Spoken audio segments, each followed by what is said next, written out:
Morning, everyone. Happy Monday. It's Lee Henson, President and Founder of AgileDad, and it's time for today's episode of the Daily Stand-Up. So without any further ado, let's get started. What's interesting is that a lot of times when I go into organizations, one of the things that I notice is that they're doing Agile and they're behaving Agile, but they're not seeing optimized results. They're not getting to the point where they really have this driven focus where they can just really zoom in and get exactly what they want out of their Agile implementation. So I thought it would be fun this week to talk a little bit about acronyms. I know that sounds crazy, but you hear all the time people say, you should approach this with laser focus, right? You should just laser focus, zoom in on exactly what you need to do and get the work done, get it delivered, get it out to market, and do the things that you need to do. But have you ever wondered where the term laser focus comes from? I would guess, if I had to guess, that the real logic behind laser focus is focusing with a laser, pinpoint accuracy on a system, on a device, on a product, on an idea. So laser focus just means, hey, that we're dedicated with our focus, that our focus is implicit, that we know exactly what we're trying to do. But I thought of a cool acronym for laser. Are you ready? Here we go. The acronym for laser is Lean Agile Scaled for Emergency Response. Wow. Where did I get this from? Well, when I saw organizations that lacked that focus, the organizations that really lacked the laser focus, that driven focus, one of the things that I asked them was, what did I see in common across those organizations? And the thing that I saw in common was a lot of overhead. They had a lot of overhead in the way they were doing things, a lot of overhead in their meetings, a lot of overhead in their backlog, a lot of overhead, especially a lot of overhead in debt. But I think the other piece of this puzzle that was really interesting is that the organizations that were struggling were the ones who felt like they did not know how to handle, or they were having real struggles with how they approached debt, how they approached technical debt, how they approached interruptions. The commonality was that they all said that every single day the sky is falling, people running around with hair on fire, that they couldn't feel suited just to relax and to get things done. So that begged the question, how can we get them to get back to that dedicated laser focus? And the number one thing that I came up with is let's do some root cause analysis, some fishbone analysis. And I pinned it down to just a couple of things. The first thing that I pinned it down to was, how do you handle those interruptions? Because the truth is, if you have a team of 6 that's high performing, right? High performing team of 6, everything's good. And they're constantly being bombarded with interruptions, even if it's just small interruptions to their daily schedule, interruptions from stakeholders, interruptions from you name it. Just they're constantly being interrupted. Or if you had a smaller team of 5 that wasn't necessarily high performing, but they had 0 interruptions, which team do you feel would be more focused? Now, logic would say the high performing team would be more focused because, well, they're a high performing team. But the truth is, the team of 5 can often be up to 3 times more productive than a team of 6 with interruptions. So the question is, how do we get there? How do we get that laser focus? And I think the answer lies in a mysterious place. It lies in how you scale. Now, I know what you're thinking. Safe, scaled, less, no, none of those. Disciplined agile delivery, none of those. When I'm starting to think about scaling, this is going to shock you. I'm talking about scaling back. So are you limiting work in progress? Are you really understanding business at scale? Are you taking on too much work? Do you have too many things that are flying through and you're not honoring those WIP limits? You're not honoring work in progress, whether it's at the project level, product level, release level, even at the team level. I think it's important that we monitor WIP regularly and that we adhere to WIP limits.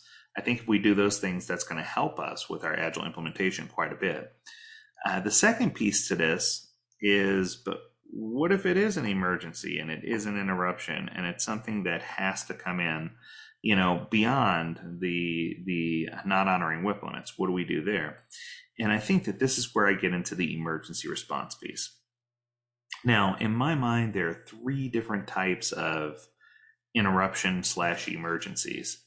The first one that I think of is the sky is really falling. We're an e-commerce company and we're unable to accept credit card payments online. Okay, yeah, that is something all hands on deck. Stop everybody if you need to. That's something that just desperately needs to be fixed. It needs to be fixed yesterday, right?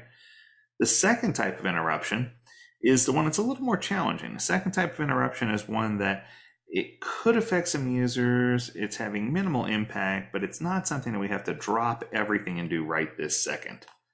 Now, I see these interruptions quite often, and many organizations treat these just like they do the first interruptions, or they insert the work into a sprint expecting that it'll be done, even at the demise of losing other items that won't get done in a process. And that concerns me. Those are the ones we're going to talk about in a moment. And then the third tier ones, which are really interesting, are the ones that no one should really be addressing, but people are anyway. So let me give you an example.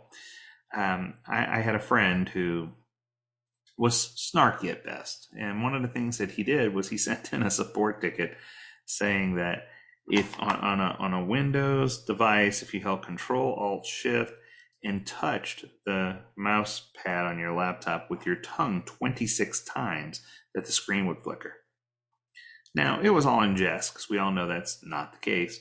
But what's amazing is that the response that he received was, we had several people on our testing team try this to see if they could replicate the error, and they couldn't do it.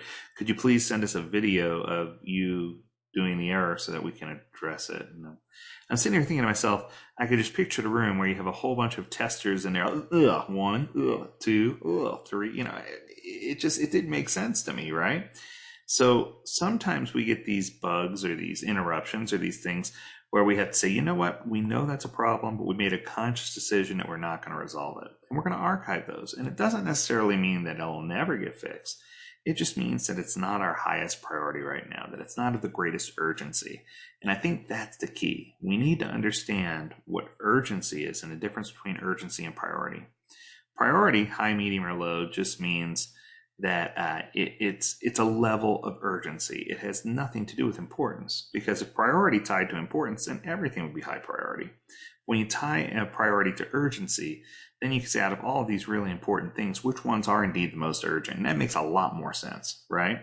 So with that being said, I think the key to helping organizations get past these slumps is to have laser focus, to make sure that they're lean in their decision making, that they're eliminating waste, and that they're doing things in the right order, and that they're honoring WIP limits, that they are really practicing Agile, that they're not skipping out on meetings or skimping on certain things they should be doing, that they're inviting the right people to ceremonies, that they're producing a potentially shippable increment of work every single sprint, that they're meeting sprint goals. Scaled, meaning scale back your delivery.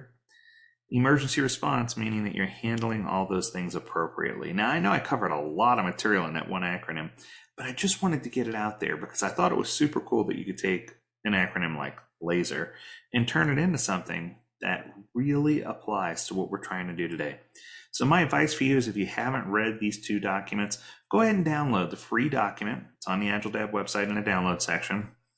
It's under the comics, and there's one for the 7 deadly sins of technical debt that'll help you identify, manage, and eliminate debt within your organization. And it talks about holding tech debt sprints and how to get rid of that debt. The second one is Team John, the concept of Team John, and that's how to handle all those interruptions that come in during a sprint.